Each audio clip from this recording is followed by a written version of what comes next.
My name is Ivy, and the moment I learned about my cancer diagnosis, both my mother-in-law and husband turned their backs on me. Our marriage, which was supposed to endure sickness and health, crumbled when my husband, Isaac, realized that my time might be limited. He chose to run away and ghost me. Fortunately, I found solace in the unexpected support of my father-in-law, Theodore, who turned out to be the father-in-law of the century. At 31 years old, facing the devastation of cancer after a couple of challenging months was unexpected. However, what truly baffled me was the audacity of my mother-in-law, Georgia.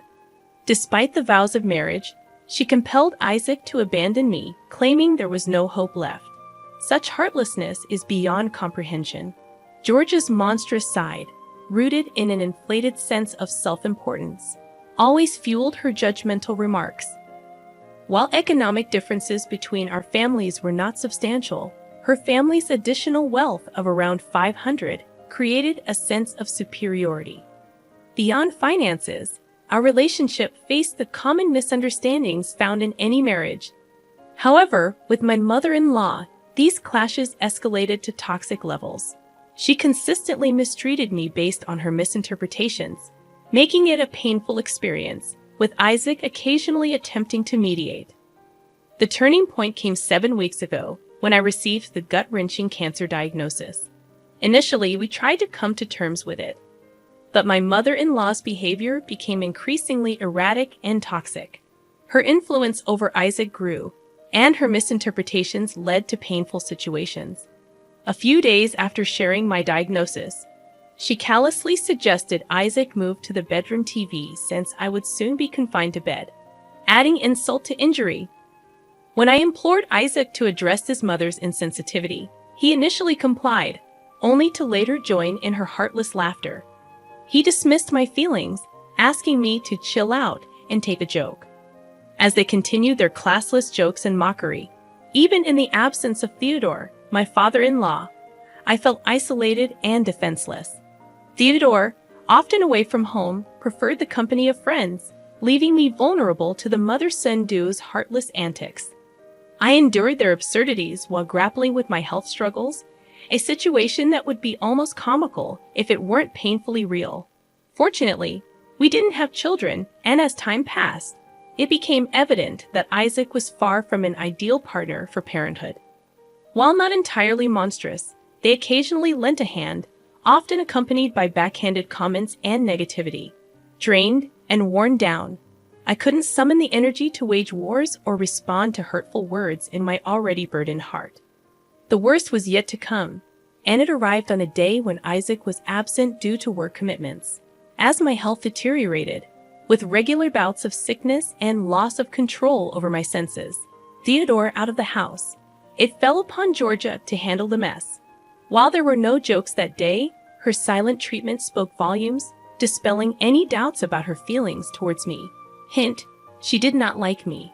It was evident she was growing tired of me, and the scariest part was that she didn't shy away from showing it. In desperation, I suggested hiring a nurse to lighten the load. You'd think it was a reasonable solution, but according to Georgia, Theodore had refused to even consider it in a conversation I was convinced she had never had with him in my presence. I couldn't help but believe that if he knew of my suffering, he wouldn't deny me help. However, according to Georgia, they were already taking care of me, and the nurse would be a waste of money. This wasn't an isolated incident, it happened multiple times. Despite living comfortably with her husband's money, when I needed genuine help, there was silence. To add insult to injury, she started encouraging Isaac to meet new people, by which she meant women, different women. Initially, I thought she wanted him to connect with those dealing with sick relatives like me, but I was wrong. Her ulterior motive was clear. She wanted him to get in touch with women to easily replace me. At first, Isaac played the role of the faithful husband, but slowly his behavior changed. Late nights out transformed into late-night phone conversations, audible as I drifted in and out of sleep. The gravity of the situation became painfully clear 2 weeks ago, in the middle of my afternoon nap. When I heard the front door open and then shut, followed by the murmur of multiple voices, mostly female, filling the living room. I knew Georgia was in the house. Isaac was at the office. It was just 9 days ago that one of these women returned, making it evident that her visit wasn't for me. She came to see Isaac. They stayed in the living room, seemingly acting decently, but my intuition sensed something was off. My suspicions were confirmed when Georgia left me alone, sneaking out of the house, assuming I was already asleep. I couldn't decipher what happened between them in that single hour, but I knew they were making plans that didn't include me. The peculiar thing was that this woman never visited me. She was always there for Isaac. 5 days ago, Georgia approached me, announcing that she had arranged for a nurse to take over my duties. I couldn't help but question her abrupt change of heart. Her response was absurd and infuriating. They were leaving me. When I pressed for an explanation, she casually answered that they needed space to accept that I would soon die. I was left dumbfounded. It made no sense. That wasn't a reasonable reaction to my situation. According to her logic, she had found a new woman for Isaac, someone perfectly healthy, as if my illness was repulsive. According to her, Isaac needed space to move on. How heartless could one person be? It was beyond comprehension, beyond any semblance of human decency. Their grand idea was to leave me on my own while they enjoyed their newfound freedom, not burdened by the responsibilities of caring for a sick person. Georgia had found a replacement for me, a potential wife for Isaac, who would conveniently step into my shoes the moment I passed away. The audacity of it all was staggering. She expected me to accept this fate because I was battling cancer, as if my diagnosis granted them the right to abandon me. I attempted to talk to Isaac about the situation, but he conveniently avoided me as much as possible. In the brief moments we spoke, he reassured me not to worry too much, and before I knew it, they were gone. Amidst these sudden developments, another strange occurrence took place. My father-in-law, who had always kept his distance, started calling and messaging me. The nurse stepped up, tending to my every need, from cooking to cleaning. Everything that Georgia and Isaac had promised but failed to deliver. Georgia initially paid for her, but eventually, the entire responsibility fell on my shoulders, and I started using whatever savings I had left to compensate her. Theodore, who had maintained his silence during the entire fiasco, now bombarded my phone with calls and messages. In sickness and in health, Isaac had promised, yet this was his response. He proved to be nothing short of trash. Now, I'm utterly curious about what my father-in-law wants. Surely he was not calling without reason. I'll update you with the top comments from the original post. Comment number 1. Look, I don't entirely want to side with your family, but it does kind of make sense why they took such big steps to preserve their own feelings. Losing somebody hurts, and I've lost several of my loved ones, and I still hate knowing them. Well, it would have saved me so much pain if I hadn't known them. Everybody has the right to defend themselves against that kind of pain. Your family was a little too extreme though, and I'm really sorry for you. Cancer sounds bad enough. Maybe try contacting your own family. Where are they anyway? Comment number 2. It's a shame doing this isn't criminal, but the way your husband has behaved is disgusting. Forget your mother-in-law. Your husband is the biggest trash here. I wonder what your father-in-law wants, but maybe you should talk to him once as well. Maybe he wants to say something important. Update number 1. My father-in-law and I had a conversation, and now we find ourselves living in the same neighborhood. He spent a fortune to rent the nearest home to where I currently live, away from his wife and son. Yeah, it might sound surprising, but after years of silence, he finally found the courage to speak up. 7 days ago, he reached out to me again, and I decided it was time to confront the truth. I realized that clarifying things with him once and for all would help the situation. I decided that if my family wanted to cut ties with me, I would not back down either. Dying alone would be much better than crying over crappy people like Georgia and Isaac. In the past 2 weeks, my health has continued to go down. I find myself bleeding profusely, and even the thought of food disgusted me. When he called, I mustered the strength to answer, ready to hear whatever he wanted to talk about. The moment I picked up the phone, He immediately apologized for staying silent for so long and did not shy away from accepting whatever his wife and son did to me as wrong. He confessed that he was not paying attention to what was going on at home, and then told me how shocked he was with their decision to abandon me. He found their actions utterly classless, crass, and intolerable, and no longer wanted to stay with them. That's why he reached out to me. Well, since I held no grudge against him and was in a desperate situation, I accepted him back into my life. At that point, I was far too tired to care much about the details, and so for the past 7 days, we've been living as neighbors. He comes over to check up on me 3 times a day and has also decided to take the responsibility of paying for my nurse with her weekly payments. But that's not really what is developing in these past weeks. There are a couple more things that happened. Allow me to explain. When the news of my father-in-law staying with me reached my mother-in-law and husband, they acted very swiftly. They reached out to him first, leaving voicemails, sending messages. They kept apologizing to him and then asked if he was upset with them. My father-in-law showed me every single message. It was comical to me because it was obvious why they were so desperate. They were heavily dependent on him and could not afford anything. My father-in-law getting upset at them. Well, it's not helping. But he remained silent, ignoring every call and message. Days turned into a week, and their desperation started to grow. Suddenly, they started bombarding me with phone calls and messages. At this time, neither the calls nor the messages stopped. Initially, their messages had been about little things, but now it was about them at my father-in-law's suggestion. I made a decision not to answer their calls or messages. Their newfound concern felt fake, and it was evident they did not care for me but for themselves. Who wants to play that game? I was sick, but I was not a doormat. Their desperation reached an absolute peak when they showed up at my door with a bag of fruits and lots of words of sympathy. Before my nurse or I could update them about my health, they started probing about my father-in-law's whereabouts. Since he was neither at my house nor theirs, I replied just as he had instructed me to in such a situation. I explained that his office was nearby, and staying here saved him extra cash he would be required to spend from the new place they stay at.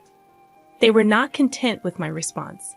Financially, they had always been well off, and my explanation likely did not fulfill their assumptions. Regardless, they accepted it at face value, seemingly uncaring whether it was true. They again asked me about my health, stayed some 5 more minutes at my home, and then told me that they needed to be somewhere important. But I did not care. I wanted them to leave already. She said they would leave in a while, and I was not sure what they wanted. But I hoped that they would have the sensibility to address what they had done to me. At the very least, I expected her to offer me an explanation for their actions. I assumed I could ask for that much, but sensibility was clearly beyond their grasp. Instead of doing any of that, my mother-in-law dropped the bomb while Isaac was in the kitchen. She revealed that Isaac was getting interested in the women he was seeing. The words hit me like a ton of bricks. Even though I had sensed their intentions, I was not shocked that they had made these kinds of plans, as it was clear from the beginning. But that they were dead serious about going through with it was another matter. This was no elaborate joke. I was still alive. It had only been a little over a month since my diagnosis, and they were already going to such lengths to distance themselves.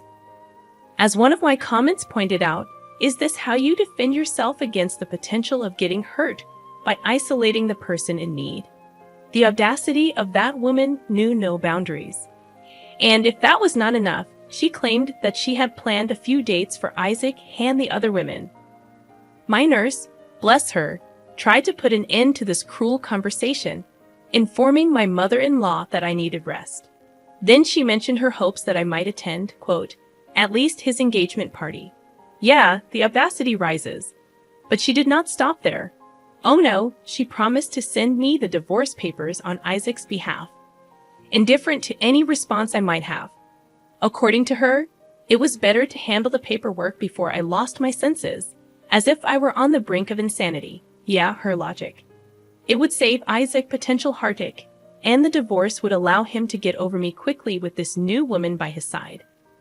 My nurse, her eyes fixed on me, probably wondered how I was managing to endure such insanity. Yesterday, true to her promise, she sent the divorce papers, and Isaac had already signed them, along with a confirmation from his side indicating that he did not care about me at all. Although deeply hurt, I cannot say I was entirely surprised. I always knew what they were like.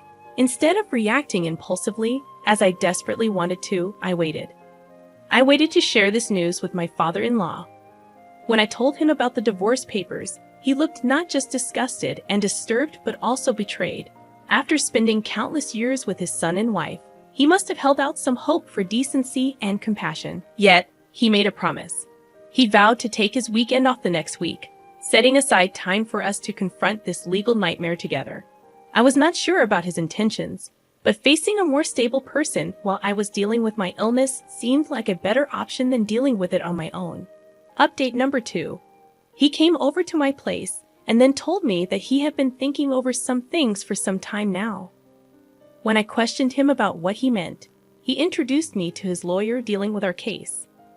He informed me that his first words to the lawyer were that he had given enough time for his wife and son to come around, but since he saw no improvement in their behavior, he was going with the plan. And I knew what he was planning. On that particular weekend, he came to my home with his lawyer. I was excited about whatever he had in store. We began discussing the divorce situation, and then he dropped the news on me, the thing he said he had been contemplating for a while. He wanted to make changes to his will. Even with his lawyer attempting to discuss the matter seriously, he kept insisting that he had thought enough on the topic and did not want to think about it anymore. It took an entire day of intense discussions, but by the day's end, I found myself the sole heir to every possession that he owned. He had cut them out entirely, leaving them with nothing more than a small plot in a barren countryside, a worthless piece of land that had nothing around for miles and miles. I knew my father-in-law had just made their lives harder, and I thought that was the end of it. But then he surprised me again. He summoned another pair of lawyers, and they were discussing divorce. Yes, you read that right. It was no longer solely about me. My father-in-law was on the brink of making the most important decision of his life. He planned not only to strip his wife of everything, but also to divorce her overnight. He looked at me and asked if I was all right with divorcing Isaac. After everything Isaac put me through, I did not need to think twice about it. I responded firmly, stating that after all this betrayal, I would be a fool to stay with him. And just like that, it was settled. I was going to divorce Isaac, and my father-in-law was going to divorce his wife, Georgia, and there's no turning back. The lawyer suggested we wait at least a month before filing for divorce, so that it would not look too hurried and planned to the court. We just agreed to wait. While all this was going on in our homes, my mother-in-law kept badgering me to sign the divorce papers. Isaac's silence was less annoying than whatever she was doing. It was like she wanted to get rid of me. I hoped that in the days to come, she would have to deal with wilder consequences than Isaac. I tried to tell her off, giving my chemotherapy treatment as an excuse, hoping that she would stop. To some extent, it worked. She lowered the frequency of calling me, but her demands never ended. She even dared to send me a picture of the women she intended for Isaac, adding insults to the injury with her questioning, "Isn't she pretty for Isaac? Care to explain to me if you would have dealt with something like that?" However, all of her crafty behavior only made my father-in-law more determined. He never forgot to apologize for his wife's behavior, and in a mere 5 days, this month will end, and both my mother-in-law and Isaac will receive the consequences of their actions. My mother-in-law will get a legal notice, and Isaac will receive those signed divorce papers he wants. If all goes according to plan, this would be the end of our interactions on all levels. Update number 3. The divorce bombshell shook Georgia's world. Much to my amusement, she had been prepared for many things, but not for this. Upon receiving the legal notice, she dropped a storm of calls on my father-in-law's phone. When he refused to answer, she stormed over to both our places, demanding an explanation. My father-in-law was at my place for his routine checkup, and he had no choice but to tell her the blunt truth in my presence. He was tired of her and had contemplated this step for a long time. It was clear why he preferred the company of his friends over staying at home with his wife. Immediately, she broke down almost on her knees. She pleaded with him not to leave. And it was at that moment that the reality had hit her. My father-in-law kicked her out of his life. Then Isaac barged in, and because his parents were divorcing, he was now worried about himself. He knew things were not going to end very well for him, and he promised me that he did not want a divorce. But his mother forced him to have it. I told him I didn't care. This entire mom-son drama went on for the whole day until they left in the evening, empty-handed and hopeless. The legal proceedings were progressing relatively smoothly, and just when it seemed like we were on the verge of closure, my father-in-law dropped the truth. He claimed to have nothing to his name. Despite this, the court still ordered him to pay a certain amount of money to Georgia each month. It was a financial loss for us, but my father-in-law was relieved to have finally cut her off from his life. Meanwhile, the issue with the will was yet to be out in the open, and the court admonished Isaac for abandoning me and told him to pay me alimony. We hoped that with everything settled, life would finally calm down, and I would be able to deal with my upcoming painful months in peace without any of their drama. However, our hopes were shattered when Georgia and Isaac unexpectedly showed up at my house for yet another meeting. During their unexpected visit, they came up with an idea, a negotiation of sorts, after they found out the truth about the will. If they had approached it differently, I might have felt sympathy, but they chose to be cruel. Georgia, in her typical manner, claimed that since I was not going to live long, it made no sense for me to hold so much property in my name. I just brushed off her words. I had already made a decision with my father-in-law. We knew what was going to happen as tensions escalated. Isaac, viewing my response as an insult to his mother, immediately thought of violence and raised his hand against me. My nurse immediately called the police, and by the time they arrived, the mother and son duo had fled the scene. Using my nurse and my father-in-law's witnesses, I asked for a restraining order. Given my fragile state due to my illness, it did not take long for the order to be issued. The court warned Isaac about his behavior, stating that repeating such actions would lead to an immediate charge. No questions asked. Since then, none of those two have contacted either of us, and honestly, considering my health, I don't care. The doctors gave me a time limit now, and I'm just hoping I proved them all wrong. Other than that, no new drama. I'm glad most of you were respectful enough, and yes, I might have liked a couple of dark jokes you played on me. By the way, I've got none, and that's why this entire thing was so hard for me. Top comments from the final update. Comment number 1. You're the literal definition of taking everything to the grave. LMAO. Hey, that's cool though. Your father-in-law's smart decision saved you big time because honestly, it's so rare to have that kind of thinking person around you. It's true that you may not live long, but the way your family reacted, wow, that was extreme. I'm glad I've never dealt with something like this. They're toxic as hell. At least they will die poor. Comment number 2. I'm so curious. Is the woman you're talking about? Didn't she, know that you're sick? How could one woman be so mean to another? I mean, where's the sisterhood? All for a dang man, and one that would not even stay faithful to the same woman he vowed to stay with for all his life. Like, wow. I'm so glad I like girls because honestly, this is too much for me. Good luck soon. I hope you win this war. Well, we just reviewed 2 of the comments, and I have to agree with the last one. I can't believe somebody would be so mean to somebody else, knowing that they were battling such an illness.